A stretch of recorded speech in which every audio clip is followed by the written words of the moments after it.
Hi, folks. Me again. This one is kind of embarrassing for me, I think. I debated on whether or not I should even record this video, but I think it's cuts to the heart of all of this. And it's the real risk. It's the drama of what this all means, this whole Pokemon craze that we're going through. And it's when do you risk it all? I mean, that's really what I want to ask myself and you is when do you risk it all? And I'm coming to you to tell you that this past year I have been in a phase of my life that has allowed me to pursue this in a less risky way than I'm sure a ton of people out there have the ability to. What I mean is that I am not wealthy by any means, but I make okay money, and I've had some savings that I've been able to really put toward what has been happening this past year. And I've enjoyed the hobby so much and became so kind of obsessed with it that I haven't really, I've always been I've never been super good with money, but I've been frugal at the same time, meaning like I'm not like a, like uber investor or super smart investor. Like I've never been a great investor, to be honest, but I've also never been like a just a spend the money and whatever. I've always had some kind of savings in a in a safety net. And this past year, I have spent pretty much all of my savings on Pokemon. And that's not my retirement. Like I do have a retirement account, but like I said, I've never really invested in much at all in my life. I've like played with stocks here and there, but any type of money that I had would just kind of sit in a bank account. And I considered like really just my house improvements as my investment, which I've done multiple times and I've invested in. This is my third house. So I've been upgrading my house and that's been my investment in my mind, like just my real estate, my home.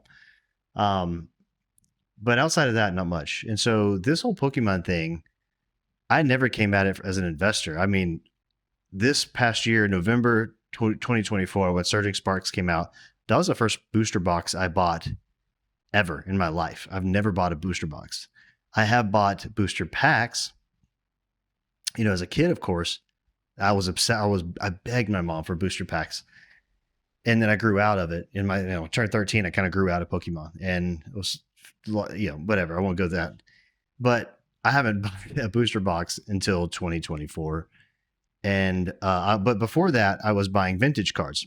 I was like, I had bought some packs with my son. We had actually 2022. I got back into Pokemon. We opened vintage booster packs, that kind of thing. We hit the Charizard. Me and my kids, like, one of the most like awesome experiences. And then I would buy some modern, but I hated the modern packs. I thought like Sword and Shield, it just felt like it was such a slog to like feel like you pulled anything. And then all the new Pokemon, I didn't really know if they were good. Like I was so out of the loop, right? So I didn't really enjoy that modern opening experience. But, and I had a bunch of life changing events happen and then I kind of got out of it. And then, anyways, we moved, got settled. And then this whole Pokemon thing came back again. And I was like, oh, this is fun.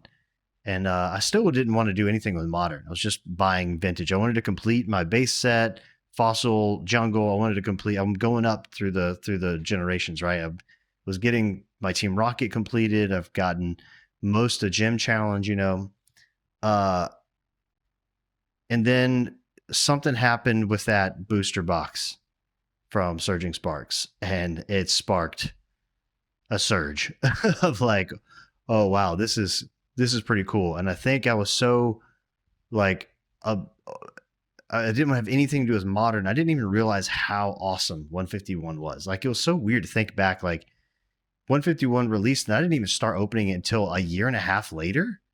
And once that 151 kind of I realized what could be. We started going after 151. yeah, this whole spending, me like just sitting on money and watching it sit in a bank account was like, oh, I'm going to use that. I have an excuse now. This is an investment class, and it's something I can't stop myself from buying. So I have spent almost $40,000 on Pokemon. I don't know if that's the exact math. It's something like that. All I know is that the value of my collection right now is close to 50, and I lost a lot of money along the way. So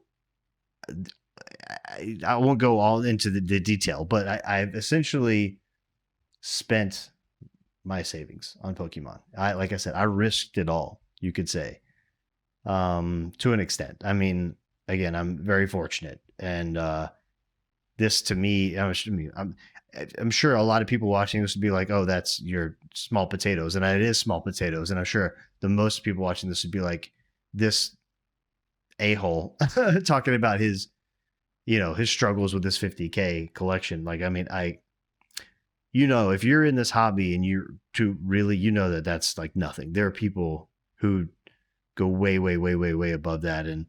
But I'm at a point now where I really can't buy much else to keep up.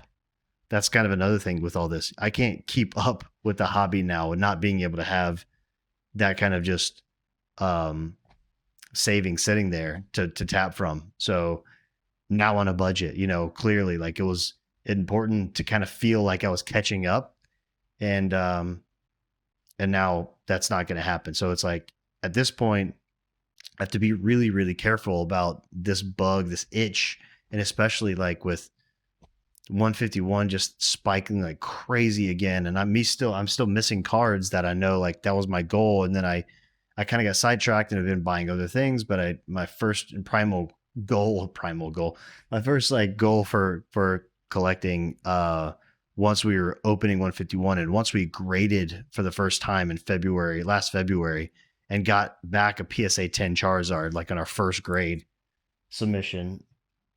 Like once we got this and we had some crazy success with our Shining Charizard, and it was like making money, seeing like the light. And then, but the big drawback to all that was how much we spent ripping packs and just not getting lucky and feeling really bad and feeling guilty about it, and then suddenly hitting something big. And that's where I go like, oh my God, am I a gambler? I don't feel, I've never liked gambling or anything. Like I've just never had that. Like I kind of have an addictive personality, but I've always been able to snip it in the bud if I ever felt like it was out of hand. Like I've always been very good at that. And so now I kind of have no choice, like to snip it in the bud because, well, like I said, I'm out of money.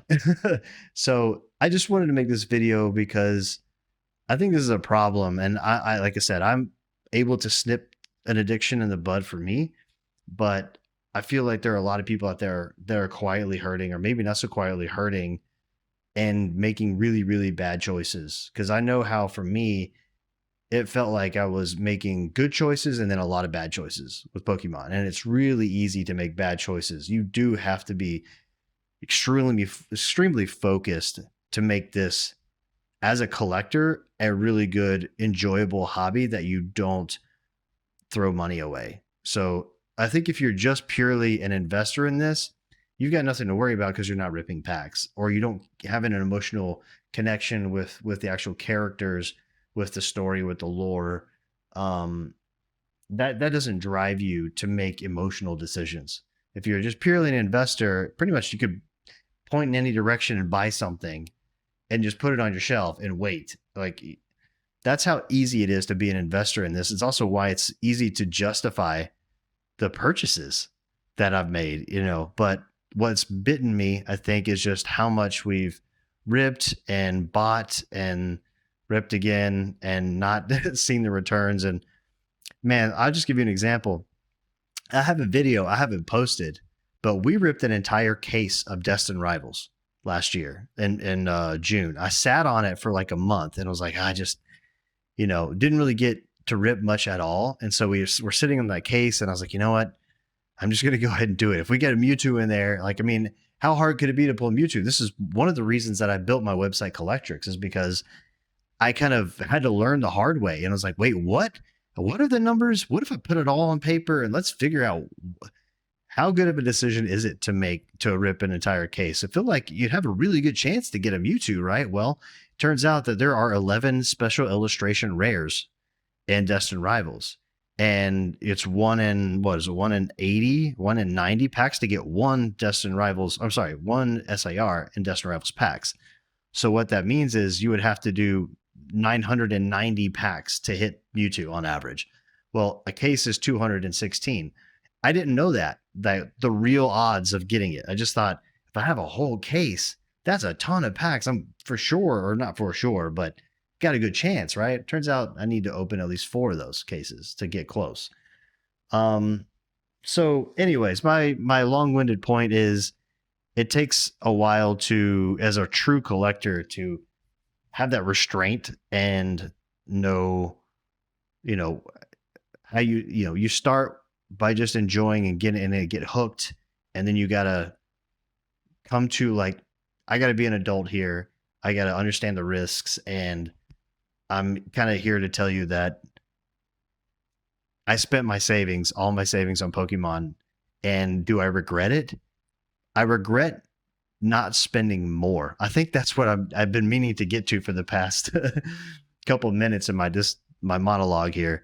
I truly meant to spend. If I could do it again, I would rip less packs and probably spend more and buy more cards outright. That's all I do. That's one thing why I'm so still obsessed with it and how everything's been going on. And I feel like I could talk forever now about this, but I need to cut this video at some point. Yeah, I mean, like, look, I was talking to my mom. Check this out.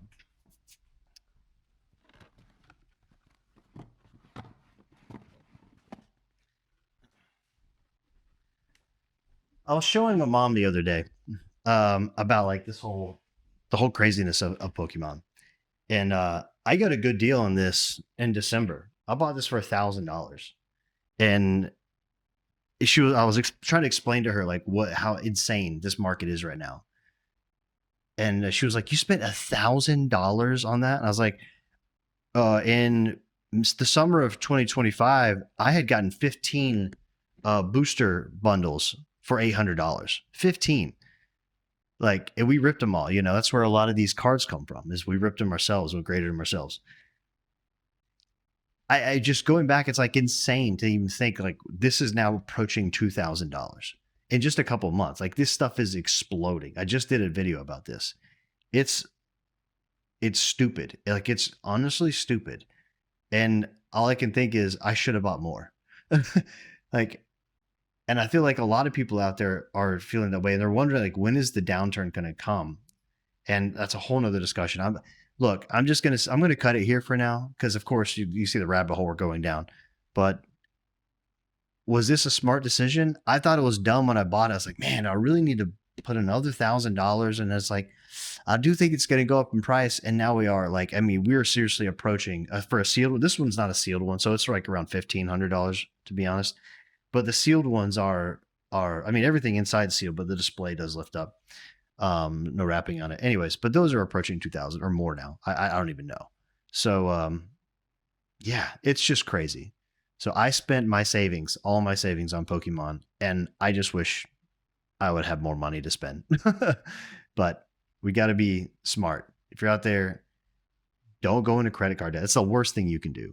Even though the value of this stuff is increasing readily now, it won't keep at this pace as it has been for the past couple of years. It will slow down. And then the value increase was not going to outpace the interest that you're going to pay on credit cards ever. I just don't think that it can't. So do not spend on credit cards. That's all. That's my message. All right. I think I'm done. That's my message. Anyways, I hope you like this video. I'm going to just another non-edited, just post it out there. This is either going to be a video that a lot of people dislike because it's long form. But anyways, miss me rambling. And that's been my Criss-cross Poke-talks episode 2. Be smart out there. Don't rip as many packs. All right. That's it. See you in the next video. Thanks. Bye.